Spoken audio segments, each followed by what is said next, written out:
Dios les bendiga, hermanos. En esta hora le doy gracias a Dios porque Dios me ha dado la oportunidad una vez más, ¿verdad?, de seguir adelante, hermanos, con este trabajo que realmente Dios ha puesto en nuestras manos. Y le doy gracias a Dios, ¿verdad?, por esta oportunidad maravillosa que el Señor nos sigue dando a pesar de las cosas que están transcurriendo a través de este mundo. Y le doy gracias a Dios, hermanos, porque Dios ha sido bueno, Dios ha sido maravilloso, ¿verdad? Y como dice mi pastor, que Dios es bueno todo el tiempo y así es, ¿verdad? Vamos a entrar al mensaje, ¿verdad?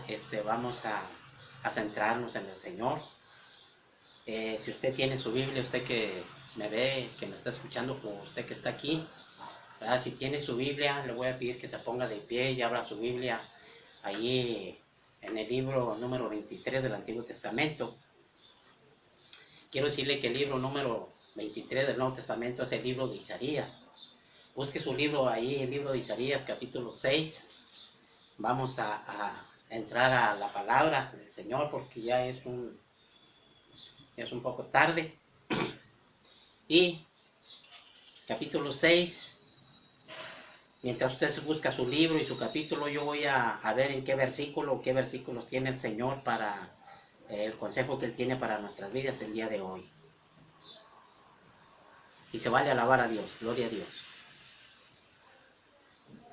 Bien, ya lo tengo, hermanos, ya tengo yo, es un pasaje, una porción bíblica, es una porción bíblica en la cual el Señor hoy nos va a hablar, en la cual Él va a aconsejarnos.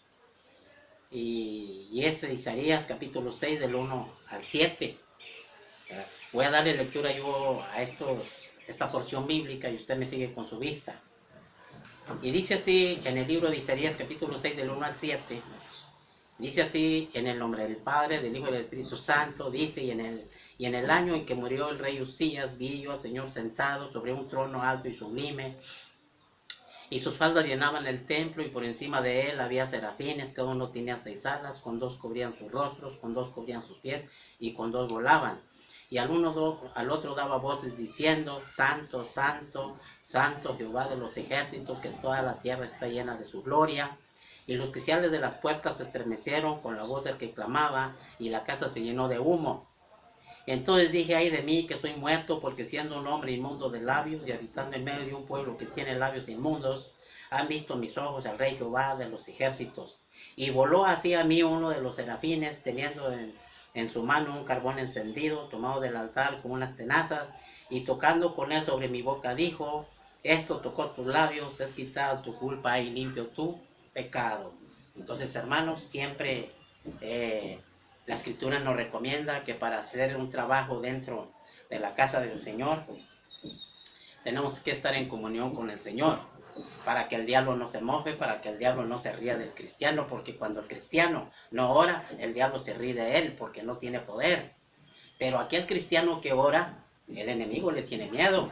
Es que vamos a orar, vamos a pedirle la alianza al Señor, que el Señor sea quien hable hoy en esta hora, ¿verdad? Y así que el diablo pues se vaya, ¿verdad? En el nombre del Señor Jesús se tiene que ir. Padre, en esta hora, Señor, te damos gracias. Una vez más, Dios, porque nos permites estar aquí siempre con el fin y el propósito de escuchar tu consejo, de escuchar tu palabra, Señor. Gracias por esa libertad que tú nos has dado hasta este momento, Señor. Mira a tu pueblo. Señor, le ha dado lectura a tu palabra. Hoy se dispone a escucharla, Señor. Para que no solamente la escuche, sino que la guarde y la atesore en su vida. Y todo esto, Señor, te lo pido en el nombre de Jesucristo. Amén. Gracias, Señor. Bien. Quiero decirle que hoy el consejo que Dios tiene para cada uno de los que me están viendo, me están escuchando y los que están aquí, hermanos, se encuentra en este libro de Isaías, capítulo 6, del 1 al 7. Y aquí, hermanos, hoy ya déjenme decirle que realmente no se sabe a ciencia cierta si la visión del profeta Isaías del capítulo 6 la tuvo en el principio de su ministerio o si él ya tenía algún tiempo en este trabajo. Quiero decirle que la opinión de los estudiosos de la Biblia realmente está dividida porque unos dicen que fue en esta ocasión en que Isaías fue llamado al ministerio profético y que lo que está escrito aquí en el capítulo 6 debería de estar al principio del libro. Otros son de la opinión, ¿verdad?, de que Isaías realmente ya tenía un tiempo como profeta y que esta visión fue un llamado aún más explícito para su ministerio, ¿verdad? Y posiblemente, hermanos, aquí este joven profeta, ¿verdad, hermanos? Había terminado apenas de haber salido de la escuela de los profetas cuando él tuvo esta visión. Y quiero decirle, hermanos, aleluya, que este profeta fue uno de los más dinámicos, fue uno de los más celosos de la obra de Dios en el Antiguo Testamento. Pero lamentablemente, hermanos, quiero decirle que la Escritura nos dice que este profeta fue aserrado. Y aserrado en la Biblia, hermanos, quiere decir partido en dos. Y la Biblia nos dice que este profeta fue aserrado, o sea, partido en dos, por el rey Manases. Y es muy probable que haya es muy probable, hermanos, de que haya una información acerca de él allá en Hebreos 11:37. ¿Por qué? Hebreos 11:37 nos habla de esta manera diciendo, fueron apedreados y aserrados, o sea, partidos en dos, puestos a prueba, muertos a filo de espada, dice. Y quiero decirle, hermanos, aleluya, que realmente nos preguntemos, bueno, pero ¿en qué tiempo tuvo esta visión el profeta Isaías? Y quiero decirle, hermanos, aleluya, que Isaías puso tan claro el año en que él tuvo esta visión, de tal manera que Isaías dice, y en el año en que murió el rey Usías, vi yo al Señor sentado sobre un trono alto y sublime, y sus faldas llenaban el templo. Fíjese. Entonces no sé si alguien sabe de los que estamos aquí o del que me está viendo o escuchando, sabe el tiempo en que murió el rey Usías. En ese año él tuvo la visión. Yo sé en qué año, hermanos, murió el rey Usías, pero si le digo, usted ya no se va a preocupar por buscar información, ¿verdad?, acerca de en qué año murió el rey Usías. Amén. Se lo voy a dejar de tarea, hermanos. Amén. La mayoría de los comentaristas bíblicos, hermanos, creen que este joven profeta se encontraba en el templo en una devota oración cuando tomó lugar esta visión. La mayoría de los comentaristas bíblicos, hermanos, dicen que este joven profeta se encontraba en la casa de Dios en una devota oración. Y cuando él se encontraba en esta devota oración, entonces de repente la vista se le nubla, los ojos se le opacan y no distingue a nadie de los que administraban en el templo. ¿Por qué? Porque se le pierden los levitas, se le pierden los sacerdotes, se le pierde el mobiliario. Y cuando todo esto le pasa, o cuando todo esto le acontece, y que todo se le pone en cero, o que todo se le pone en blanco, entonces de repente contempla un trono alto y sublime y el Señor en toda su gloria. Dice. Y hermanos, y quiero decirle que realmente esta fue una experiencia para el profeta Isaías, fue una experiencia traumática, sumamente impresionante que terminó con el rumbo total de su vida y su ministerio. Pero esta experiencia que tuvo aquí el profeta Isaías, realmente, hermanos, no fue un mero accidente, ni tampoco una mera casualidad, ni mucho menos fue una especie de capricho divino. Fíjese, no fue una especie de capricho divino, sino que el asunto, el caso aquí es de que todo aquel que busca a Dios lo encuentra. Sí, porque Dios no se le esconde a nadie, Dios no se le esconde al hombre, es al revés. El hombre es el que se esconde de Dios. ¿Y sabe por qué? Porque su conciencia le dicta que se ha portado mal. Pero si usted hace lo que Isaías, como él buscó a Dios, mire, probablemente si Isaías no hubiese buscado a Dios, Dios no se lo hubiese revelado. Pero como Isaías buscó a Dios con todo su corazón, Dios se lo reveló. Y si usted hace lo que Isaías se propone buscar a Dios, Dios se le revelará. Hay un corito que se hizo muy tradicional dentro de la cristiandad hace 41 años. Y este corito, hermanos, comenzaba así de esta manera diciendo, Dios en donde quiera está. Le buscas en el cielo, le buscas en la mar, le buscas en la iglesia y allí lo encontrarás. En la Biblia encontramos personas que buscaron a Dios y Dios se les reveló, así como Isaías. Y si usted hace como Isaías y como las demás personas que vamos a ver a través de la Escritura que buscaron a Dios y Dios se les reveló, así usted, si usted se propone a buscar a Dios con todo su corazón, Dios se lo va a revelar. Sí. Mire, la Biblia nos habla allí en el libro de los Hebreos, capítulo 11, 24 al 26. Ahí se nos habla de Moisés. Moisés fue, hermanos, que cuando ya fue todo un hombre, hecho y derecho, él rehusó ser llamado hijo de la hija de Faraón. Ahí dice hermanos, allí dice que él prefirió más bien ser maltratado con el pueblo de Dios que gozar de los deleites temporales del pecado. Y allí nos dice que Moisés tuvo por mayor riqueza el vituperio de Dios que a los tesoros de los egipcios. Y por haber tenido por mayor riqueza el vituperio de Dios que los tesoros de los egipcios, Dios se le aparece allá en el desierto, en una zarza ardiendo. Y dice, y el otro es Abraham. Sí. La Biblia dice que cuando, allí en ese mismo libro de los Hebreos 11, versículos 8 y 9, allí nos habla de que cuando Abraham fue llamado, él obedeció el llamado de Dios.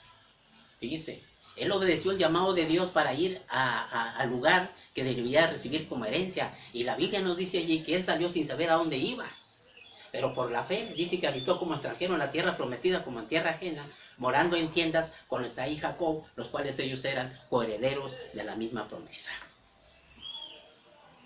Y Dios le habló a Abraham y le dijo, fíjese, le hizo una promesa grande por haber obedecido su llamado. Y la promesa que Dios le hizo aquí a Abraham por haber obedecido su llamado fue esta, que Dios le dijo, y en ti serán benditas todas.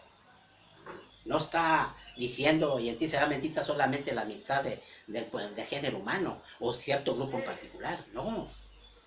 Ahí le está haciendo la promesa que en él serían benditas todas las familias de la tierra. Y sabe una cosa, que por esa promesa que Dios le hizo a Abraham por haber obedecido su llamado, ahora usted y yo hemos sido bien bendecidos por Dios.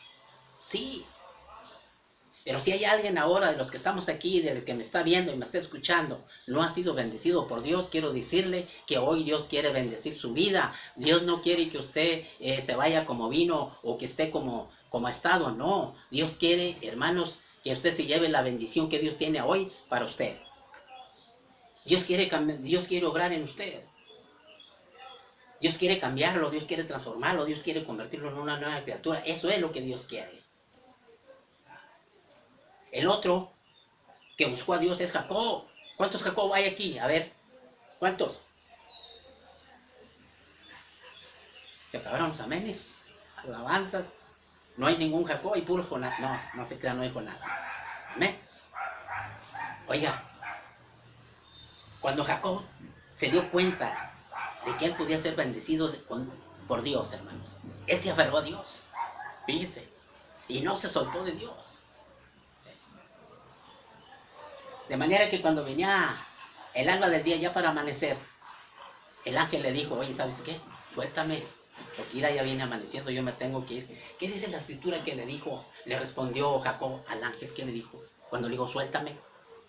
Le dijo, no te dejaré, no te soltaré, o no te dejaré si no me bendices.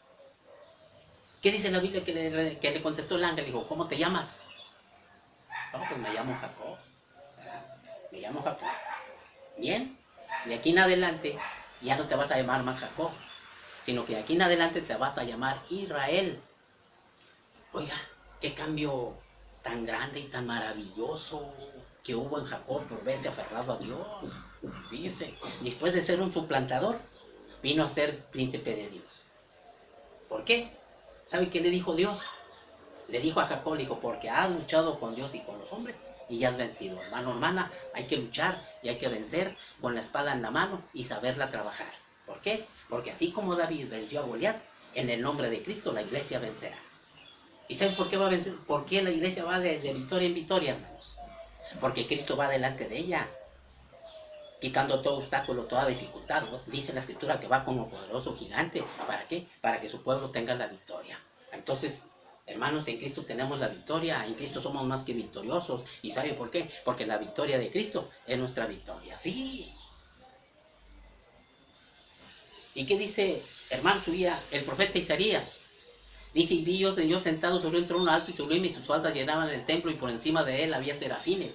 Cada uno tenía 6 alas, con 2 cubrían sus rostros, con 2 cubrían sus pies, y con 2 volaban. Y el uno al otro daba voces diciendo, Santo, Santo, Santo, Jehová de los ejércitos, que toda la tierra está llena de su gloria.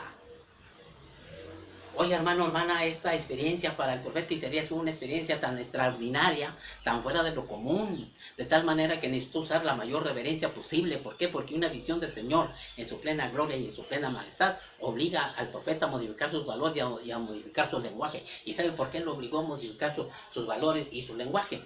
¿Sabe por qué? Porque no era una visión de aquí abajo. No era una visión que Isaías tenía porque estaba cansado, porque estaba fatigado. No, no, sino que era una visión de allá arriba, era una visión celestial, era una visión del cielo. Y sabe una cosa, este es el único pasaje en la Biblia que se habla de estos seres celestiales, de los serafín, y el nombre de serafín significa abrasador o encendido. Y aquí nos dice la escritura que aquellos seres celestiales cubren su rostro ante la majestad de la presencia divina. Y que estos seres celestiales, hermanos, claman a todo momento y a cada instante, santo, santo, santo. Y si nos vamos al libro del Apocalipsis capítulo 4, versículo 8, ahí leemos de los 4 seres celestiales, que cada uno tenía 6 alas, y que no cesaban de día y de noche de decir, santo, santo, santo es el Señor Dios Todopoderoso, el que era y el que es, y el que ha de venir. Entonces, hermanos, prepárate para el encuentro con tu Dios, porque Cristo viene pronto. Prepárate. Recuerda que Cristo prometió venir por segunda vez a levantar su pueblo. ¿Cuál pueblo? El que se prepara día con día. Por ese pueblo viene el Señor. Fíjate, y si tú no estás preparado, pues aquí te vas a quedar, ¿verdad? Pero si tú te preparas de aquí en adelante a esperar esa venida maravillosa que está por acontecer, el Señor te levantará. Hay un canto muy hermoso que dice, y Él me levantará, y Él me levantará. Claro, ¿por qué? Porque lo que Él promete, Él lo cumple. Porque la Biblia nos dice que Él no es hombre para que mienta, ni hijo de hombre para que se arrepienta. ¿Amén? Oiga, y quiero decirle que por medio de esta visión, el profeta Isaías informa del homenaje tan grande y tan maravilloso que los ángeles allá en el cielo le atributan a Dios. Fíjese. Y a través de este pasaje, de esta porción bíblica, hermano, nos damos cuenta que los cristianos del templo se estremecieron con la voz del que clamaba y la casa se llenó de humo. Quiero decirle que el humo nos habla de la presencia majestuosa del Señor, pero también nos habla de lo irresistible que es al estar delante de su presencia. Y el humo, hermanos, aleluya, a través de la escritura nos damos cuenta que el humo viene siendo símbolo de juicio, porque en donde está Dios y que hay un encuentro entre las ineficiencias e imperfecciones humanas, allí es donde entra el juicio de Dios. Fíjese lo que la Biblia dice allí en Éxodo 19 y 18. Ahí nos dice, hermanos, que Jehová descendió sobre el monte Sinaí en fuego, y que el monte subía, y que el humo subía muy alto, de tal manera que el humo se podía ver desde muy lejos, porque el humo subía como el humo de un horno. Y allí nos dice, hermanos, que todo el monte se estremecía en gran manera porque el Dios de la gloria estaba ahí. Dice. Y allí en Éxodo 20, 18, ahí nos dice que todo el pueblo de Israel observaba este evento. Los relámpagos, el sonido de la bocina, los truenos, todo, y cómo todo el monte humeaba. Y cuando Israel vio este evento, cómo todo el monte humeaba, el sonido de la bocina, y todos los estruendos, los relámpagos, dice que temblaron, y corrieron y se pusieron de lejos. Y cuando Moisés los vio, que corrieron y estaban allá lejos, les decía, vengan, no corran, acérquense. Vénganse, acérquense. Este es el Dios maravilloso que nos liberó de allá de los egipcios. No les tengan miedo. Porque lamentablemente, hermanos, de Dios se ha tenido un concepto equivocado. Porque muchas de las veces se piensa y se cree que Dios es como un ser severo y iracundo que está solamente presto para castigar. Porque muchas de las veces a Dios se le asocia con el humo, la sangre, la guerra, las plagas y la ira. Otros le aplican a Dios nombres vaporosos, tales como orden, ley, origen, sustancia eterna, esencia, poder cósmico, etc. Pero sin embargo, este Dios, el Dios de Israel que nos presenta la Biblia, es todo lo contrario de todo esto. Por eso Moisés les hablaba, decía, no corran, vengan, acérquense. ¿Y sabe qué le dijo Israel? No, Moisés, no podemos estar parados delante de él. ¿Y sabe por qué no podía Israel estar parado delante de Dios? porque estaba hasta la chancla de inmoralidad y blasfemia. Y así es, ninguno que esté hasta la chancla de inmoralidad y blasfemia nunca jamás podrá estar parado delante de la presencia de Dios. ¿Por qué? Porque Dios aborrece el pecado. Pero al pecador, como a usted y como a mí, o como a mí, como a usted, si así lo entiende, Él nos ama en gran manera. Sí. Y Moisés decía, no corran, vénganse, acérquense, este es el Dios maravilloso. ¿Y sabe qué dijo Israel? Moisés, habla tú con Él.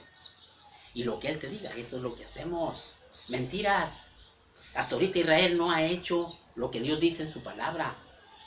Por eso Israel ha sido castigado en el pasado y va a ser castigado en el futuro.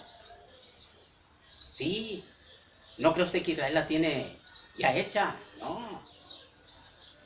Antiguamente Israel fue castigado por medio de cosechas escasas, por medio de plagas de insectos, por guerras, por destrucciones, por pestes. Y sabe una cosa, ninguno de esos castigos hizo Israel que dejara de ser lo malo. Por esa causa Israel será castigado en el futuro. Pero ahora hay una advertencia presente para el pueblo de Dios. ¿Sabe usted? ¿Y sabe usted por qué hay esa advertencia? Porque hay una amenaza de juicio para este mundo. Por eso hay una advertencia. Dice, por eso Dios no quiere castigar a nadie. Dios le habla a su pueblo. Dios envía a sus profetas, a sus siervos. Por ejemplo, a Ezequiel. ¿Qué le dice? Diles, vivo yo, dice Jehová, Señor, no quiero la muerte del impío, sino que el impío se vuelva de su camino y que viva. Ese es el plan de Dios. Fíjese. Y la advertencia que hay a hoy presente, hermanos, es de que el pueblo de Dios se aleje, se aparte y huya de las cosas de este mundo. Porque si no huye, si no se aleja, si no se aparta, hermanos, el asunto va a marchar mal. Sí. Amén. Por eso Dios, hermanos, Dios hace una advertencia. Que nos alejemos de todo lo malo. Dice la Biblia, dejar de hacer lo malo y aprender a hacer el bien. ¿Qué dice la Biblia allí en Apocalipsis 15:8? ¿Alguien sabe ese texto? ¿Sí? ¿No? Bueno. Allí dice, hermanos, en Apocalipsis 15:8, dice que el templo se llenó de humo por la gloria de Dios y por su poder. ¿Qué nos dice todo esto? Todo esto nos sugiere, hermanos, que realmente que esa visión que tuvo el profeta Isaías fue una visión exacta de lo sagrado. Porque todo lo que él contempló fue excelso, todo era divino, todo era celestial. El templo, el trono, los serafines, el Señor, todo esto realmente tiene sabor a sagrado. Fíjese. Y como todo esto, esta visión tiene sabor a sagrado, déjeme decirle que entonces usted y yo nunca podremos rendirle un buen servicio a Dios, al menos que tengamos una clara visión de lo sagrado, o al menos que usted y yo sepamos diferenciar entre lo profano y lo divino. Entonces, dice, ¿amén? Sí. Aquí hay un grito. ¡Ay! Imagínense. ¡Ay!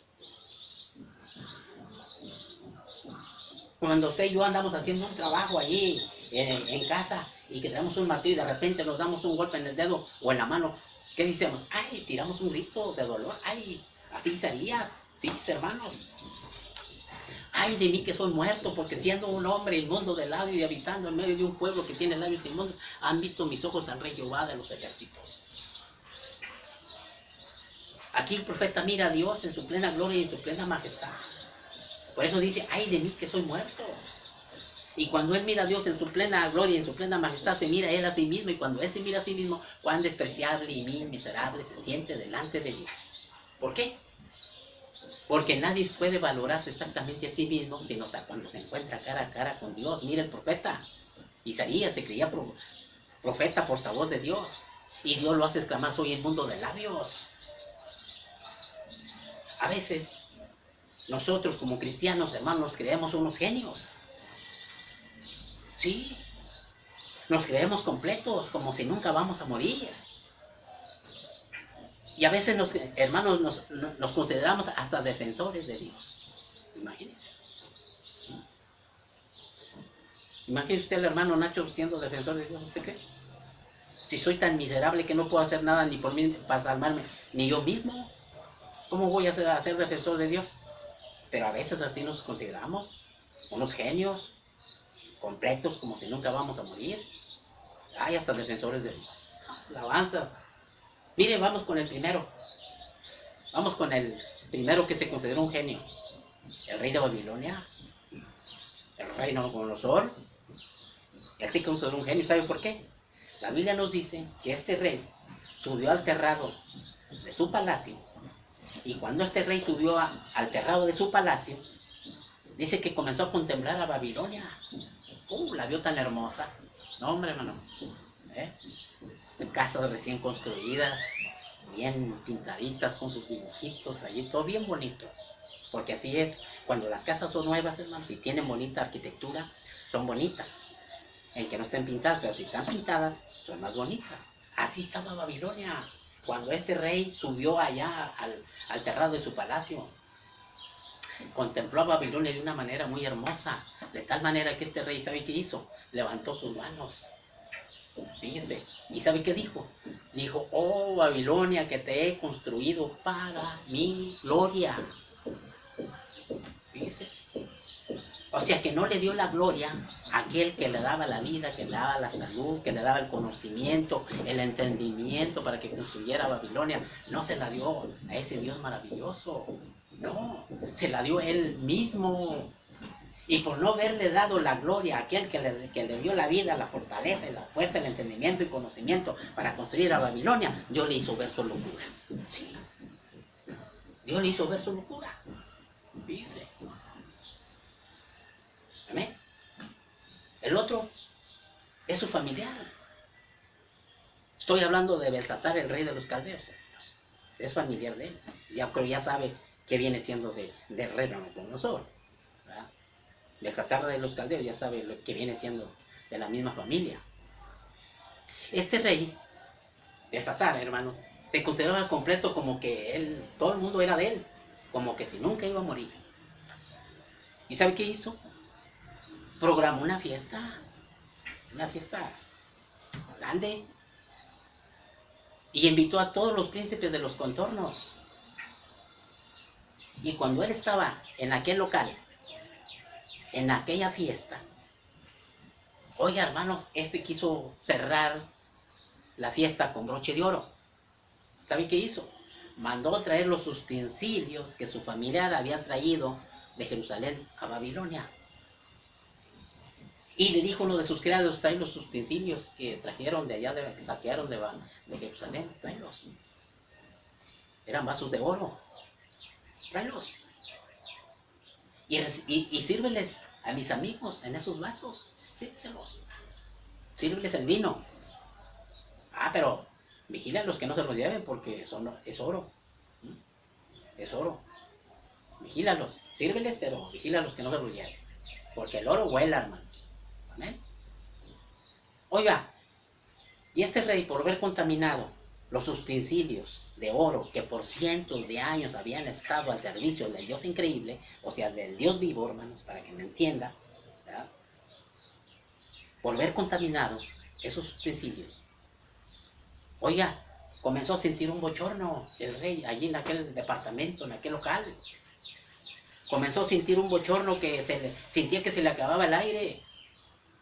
Y como ya no había aire allí en ese lugar, en ese local donde tenían la fiesta, hermanos, tuvo que salir afuera, a la calle, a agarrar aire. Oiga, y cuando este rey salió a la calle, en la casa de enfrente, vio un puño de una mano, un puño solamente de una mano que estaba poniendo un escrito ahí. Y no pudo, hermano, leerlo él, porque ese escrito estaba en hebreo y él era caldeo. Y cuando él vio ese puño que estaba escribiendo, comenzó a temblar. Mandó traer los adivinos, los sabios, los astrólogos, a todos, para que dijeran a ver qué decía esas letras. Nadie pudo. No pudieron decirle, porque estaba en hebreo, más ellos eran caldeos. Pero por allí uno le dijo, oye rey, ¿sabes qué? Allí hay una persona que puede decirte qué significa esto, qué quiere decir ahí. Pues tráelo. Oiga, van y traen a Daniel. Y el rey le dice, Daniel, dime qué dice ahí. Dijo, oh rey, aquí dice pesado, fuiste en balanza y fuiste encontrado falto. ¿Qué dice la escritura? ¿Qué le pasó al rey esa misma noche? Dice la escritura que esa misma noche murió Belsasar, rey de los caldeos. El otro es Sablo. Oiga, todos sabemos la historia de Sablo. ¿Cómo era? Cuando era Sablo. ¿Amén? Sí. ¿Por qué cree usted que Sablo arrastraba a los cristianos, los metía a la cárcel y los golpeaba y aún hasta los mataba? ¿Sabe usted por qué? Porque él se consideraba un defensor del judaísmo y de Dios. Y cuando él se consideró un defensor del judaísmo y de Dios, Dios le habló y le dijo: Saulo, dura cosa es dar costés contra el aguijón. Oiga, posiblemente usted y yo no entiendamos este mensaje, pero Pablo sí lo entendió. Dice, Pablo entendió que que el Señor le estaba diciendo: Saulo, trae una tabla de 6 pulgadas de ancho por 1 pulgada de espesor, por 1,30 de alto, y tráete 10 clavos nuevos, esos de 4, ¿verdad? Tráetelos, nuevecitos, tráetelos. Clávalos ahí en la punta de la tabla. Levanta la tabla, levántala, deténla con la mano, voltea los picos hacia ti, actívala con el pie y empuña tu mano y pégale un de esos clavos o dóblalos con el puño de tu mano. Oiga, Pablo entendió, y aquí, así como aquel puño eran en aquellas puntas de aquellos clavos, así era él en contra de Dios. Por eso, Saulo, temblando y temeroso, le dijo: Señor, ¿qué quieres que yo haga? Dígame una cosa, hermano. ¿Qué es el hombre fuerte cuando Dios lo vence? ¿Qué es? No es nada. Y sabe una cosa, solamente frente a Dios usted y yo nos damos cuenta de lo que en realidad somos. Y delante de Dios nos damos cuenta de que realmente no somos tan grandes, ni tan santos, ni tan geniales, ni tan celosos, ni tan sinceros, como muchas de las veces pretendemos ser. Sí. Mire, Job, después de su encuentro con Dios, al final de su libro, él escribió y él dijo: yo sé que todo lo puedes, y que no hay pensamiento que se esconda de ti. Porque ¿quién es el que oscurece el consejo sin entendimiento? Dice: yo solamente hablaba cosas que yo no entendía, cosas demasiado maravillosas que yo no comprendía. Pero luego le dijo: pero oye, te ruego y te hablaré y te preguntaré, y tú me enseñarás. De oídas solamente te había escuchado por allá, pero ahora mis ojos te ven tal como tú eres, y como ahora mis ojos te ven tal como tú eres, por lo tanto me aborrezco y me arrepiento en polvo y ceniza. ¿Qué era lo que Dios quería aquí que Isaías hiciera? ¿Sabe usted qué era lo que Dios quería que aquí hiciera Isaías? Lo que Dios quería aquí que hiciera Isaías era de que Isaías, antes de que le dijera al pueblo de Israel: ay de vosotros, si dijera sobre sí mismo: ay de mí. Y a través de esto nos damos cuenta que realmente Dios no usa a nadie que primeramente no se dé cuenta de sus indeficiencias, de sus limitaciones, imperfecciones y torpezas. Y cuando nos damos cuenta realmente de lo que somos delante de Dios, Dios puede usarnos de una manera completamente poderosa. ¿Por qué? Le digo esto, porque en la Biblia encontramos personas que fueron usadas poderosamente por Dios. Pero cuando Dios las llamó, ellos tuvieron que confesar lo que eran delante de Dios. Mire, vamos a Éxodo capítulo 4, versículo 10. Allí vemos cómo Moisés fue usado de una manera completamente poderosa. Pero cuando Dios lo llamó, él exclamó y dijo: ay, Señor, nunca has sido un hombre de fácil palabra, ni de antes de que tú le hablas a tu siervo, porque soy tardo en habla y torpe en lengua. ¿Ve? Moisés estaba reconociendo lo que era delante de Dios. El otro es Jeremías. Oiga, no sé si usted ya se ha dado cuenta, Jeremías es el profeta más sufrido, sufrió más, porque en su vida, porque este profeta, hermanos, nadie lo consoló, no tuvo consolación de nadie. El único consuelo que él tuvo en su vida, lo encontró en su Dios. Fíjese. Y Jeremías fue un profeta que fue usado también poderosamente por Dios, y cuando Dios lo llamó, ¿qué exclamó? ¿Qué dijo? Ay, ay, Señor Jehová, mira que yo no sé hablar, porque soy un niño. Imagínese. Allí Jeremías estaba haciendo notorio lo que él era delante de Dios. El otro es Juan. Estoy hablando de Juan el teólogo, ¿verdad? Aquel que escribió, Juan, el que escribió el libro del Apocalipsis, hermanos. Fue usado Juan de una manera completamente poderosa. Esto lo puede ver en Apocalipsis 1:17. Y vemos allí que cuando Dios se le manifestó, dice la escritura que él cayó como muerto. Dice. Entonces, hermanos, Dios puede usar a cualquiera de una manera poderosa, pero tenemos que darnos cuenta realmente de lo que somos delante de Él. Sí. Tenemos que darnos cuenta realmente. Y Dios puede, a veces pensamos, no, pues Dios usa a la persona más preparada, más estudiada. No. El que creemos que es el más ignorante, ese es el que Dios puede usar. ¿Y sabe por qué? Porque Dios usa la ignorancia para avergüenzar a los entendidos y sabios. Pero para que Dios nos use de una manera poderosa, necesitamos que Dios obre en nuestras vidas. Porque si no le damos la oportunidad a Dios que Él obre en nuestras vidas, que nos cambie y nos convierta en nuevas criaturas, no, Dios no puede usarnos de una manera poderosa. Necesitamos que, para que Dios nos use, necesitamos que Dios haga una obra como la que hizo en el profeta Isaías. Dice, sí. Qué hermosa obra hizo el Señor en este profeta. Lo cambió, lo transformó, lo convirtió, hermanos, en una nueva criatura. Y eso es lo que tenemos que hacer, tenemos que entregarnos a Dios, tenemos que entregarle nuestra vida, pero a veces no se la entregamos porque no queremos tener compromisos con Él.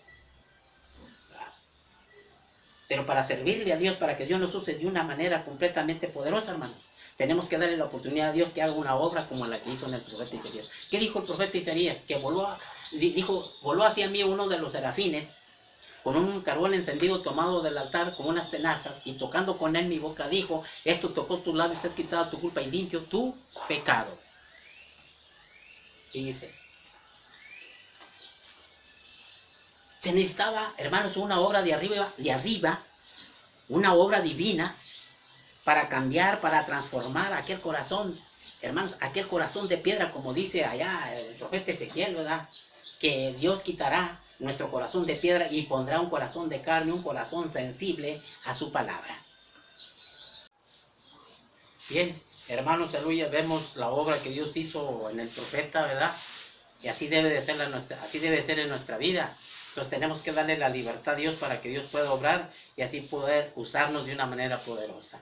Entonces, hermanos, no sé si hay alguien hoy que quiera entregar su vida para que el Señor lo cambie, para que el Señor lo transforme, y para que el Señor lo cambie en una nueva criatura. Si hay alguien, mientras usted hace una decisión, ¿verdad? Usted que me oye o que me está escuchando o que está aquí, si mientras usted haga una decisión, yo voy a darle gracias a Dios, ¿verdad? Por esta oportunidad que el Señor me dio el día de hoy, al estar aquí administrando su palabra de acuerdo a su voluntad.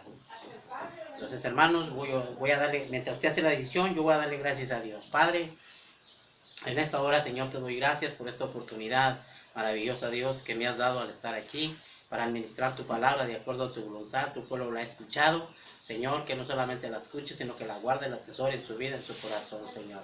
Señor, te ruego por aquellos, Señor, que han tenido a bien de entregar su vida, Señor, hacia ti, Señor, para que tú los uses de una manera maravillosa, Señor. Tómalos en tus manos divinas, porque tu palabra me dice que los que están en tus manos, nadie te los arrebatará, porque son tuyos. Tuyos son, Señor.